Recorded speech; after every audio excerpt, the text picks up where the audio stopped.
मुंबई एक ऐसा शहर जो कभी सोता नहीं, लेकिन 1970-80 के दशक में ये शहर सिर्फ सपनों का नहीं बल्कि डर, साजिश और खामोश ताकत का शहर भी था। और उस खामोश ताकत का एक नाम था हाजी मस्तान। कहा जाता है कि वो बंदूक कम और दिमाग ज्यादा चलाता था, और शायद यही वजह थी कि बिना खून बहाए भी उसका नाम सुनते ही लोग कांप जाते थे।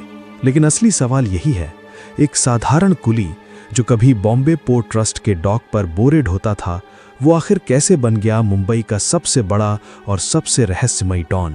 क्या ये सिर्फ किस्मत का खेल था, या इसके पीछे छुपी थी एक ऐसी अंधेरी सच्चाई जिसे सिस्टम ने खुद जन्म दिया था?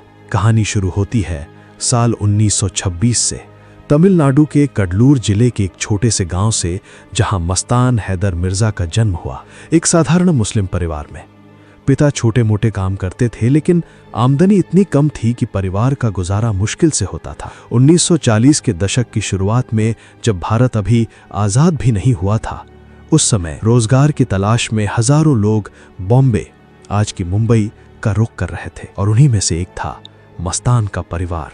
करीब 1944-45 के आसपास वो मुंबई पहुंचा। मुंबई ने उसे खुले हाथों से नहीं अपनाया। शुरुआती दिन बेहद कठिन थे। वो मस्जिद, बंदर और डोंगरी जैसे इलाकों में रहा, जहां पहले से ही प्रवासी मजदूरों की भीड़ थी। दिन में वो बॉम्बे पोर्ट ट्रस्ट के डॉक पर कुली का काम करता, जहाज़ों से उतरने वाले भारी भरकम बोरों को ढोना, कभी अनाज, कभी मशीनरी, तो कभी विदेशी सामान। और इसी दौरान उसकी नज़र एक अजीब चीज़ पर पड़ी। कुछ खास कंटेनर ऐसे होते थे जिन पर ज़्यादा निगरानी रहती थी, और कुछ लोग ऐसे थे जो बिना किसी डर के उसी सामान को गायब कर देते थे। 1950 के दशक में भारत सरकार ने विदेशी सामान और खासकर सोने के आयात पर सख्त नियंत्रण लगा रखा था। 1962 के गोल्ड कंट्रोल एक्ट के बाद तो सोना रखना और लाना और भी मुश्किल हो गया, और जहां पाबंदी होती है वहीं काला बाजार जन्म लेता है। यही वो समय था जब मस्तान ने इस छुपे हुए खेल को समझा। शुरुआत उसने एक मुखबिर के रूप में की। वो जानकारी देने लगा, कौन सा जहाज कब आ रहा है, उसमें क्या माल है, किस गेट से निकासी आसान होगी। धीरे धीरे वो इस नेटवर्क का अहम हिस्सा बन गया। 1960 के दशक के मध्य तक मस्तान ने अपना खुद का स्मगलिंग नेटवर्क खड़ा कर लिया था। उसका सबसे बड़ा रूप था दुबई से मुंबई। उस समय दुबई तेजी से एक ट्रेड हब बन रहा था। वहां से सोने की बिस्किट्स छोटे जहाज़ों और धाव के जरिए अरब सागर पार करके मुंबई के तटों तक लाई जाती थीं। खासकर अलीबाग, रेवदंदा और मुरुड जैसे सुनसान किनारों का इस्तेमाल होता था। वहां से ये माल छोटे छोटे हिस्सों में बांटकर शहर में पहुंचाया जाता और फिर जवेरी बाजार जैसे इलाकों में ऊंचे दामों पर बेचा जाता। लेकिन ये सब करना इतना आसान नहीं था। कस्टम अधिकारी, पुलिस और राइवल गैंग, हर कोई इस खेल में शामिल था। यहीं पर मस्तान की असली ताकत सामने आई। उसने कभी सीधे टकराव का रास्ता नहीं चुना। उसने सिस्टम को समझा। रिश्वत, संपर्क और जानकारी, इन तीन चीजों से उसने एक ऐसा जाल बुना कि वो हर रेड से पहले ही बच निकलता था। कहा जाता है कि 1970 के दशक में कई बार कस्टम विभाग ने उसके नेटवर्क पर छापे मारे, लेकिन हर बार उन्हें खाली हाथ ही लौटना पड़ा, क्योंकि मस्तान को पहले ही खबर मिल जाती थी। उसी दौर में मुंबई अंडरवर्ल्ड में 3 बड़े नाम उभर कर सामने आए। हाजी मस्तान, करीम लाला, अफगान मूल का पठान डॉन जो भाईखला और नागपाड़ा इलाके में सक्रिय था, और वरदराजन मुदलियार, तमिल समुदाय से, जो सायन चेंबूर इलाके में प्रभावशाली था।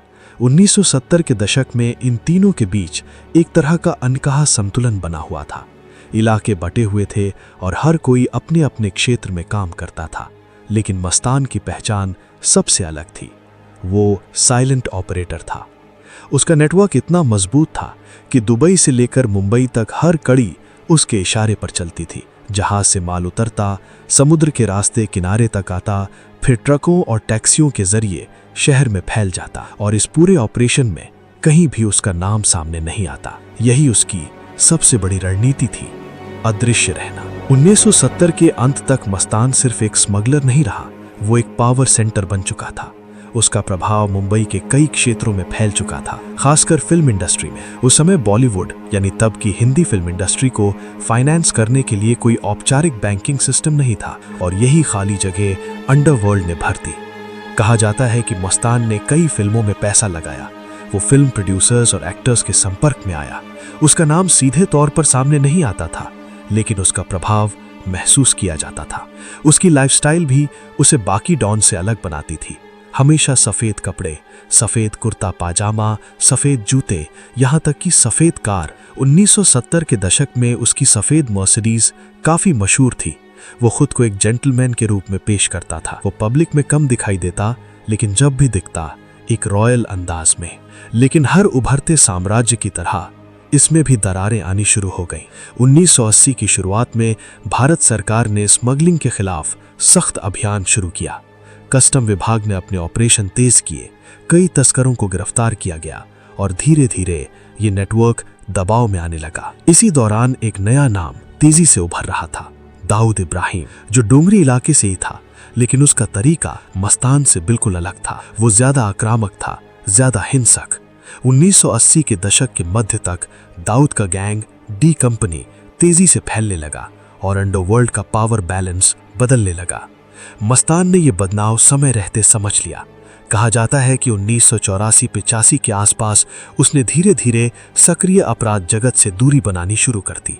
उसने राजनीति में कदम रखा और दलित मुस्लिम सुरक्षा महासंघ जैसे संगठनों से जुड़कर अपनी एक नई पहचान बनाने की कोशिश की। वो सामाजिक कार्यों में भी शामिल हुआ, लेकिन अतीत इतनी आसानी से पीछा नहीं छोड़ता। मस्तान का नाम हमेशा अंडरवर्ल्ड से जुड़ा रहा। भले ही उसने खुद को बदलने की कोशिश की, लेकिन उसकी बनाई हुई दुनिया अब किसी और के हाथ में जा चुकी थी।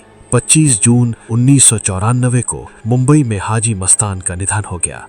एक ऐसा अंत जो न गोलियों की आवाज के साथ हुआ, न किसी गैंग वॉर के साथ, बल्कि खामोशी से, ठीक उसी तरह जैसे उसने अपना साम्राज्य खड़ा किया था। मस्तान की कहानी सिर्फ एक डॉन की कहानी नहीं है, ये उस दौर की कहानी है जब सिस्टम कमजोर था, कानून सख्त था लेकिन लागू करने में खामियां थी, जब पाबंदियों ने अपराध को जन्म दिया और जब एक साधारण मजदूर ने उसी सिस्टम की कमजोरी को अपनी ताकत बना लिया।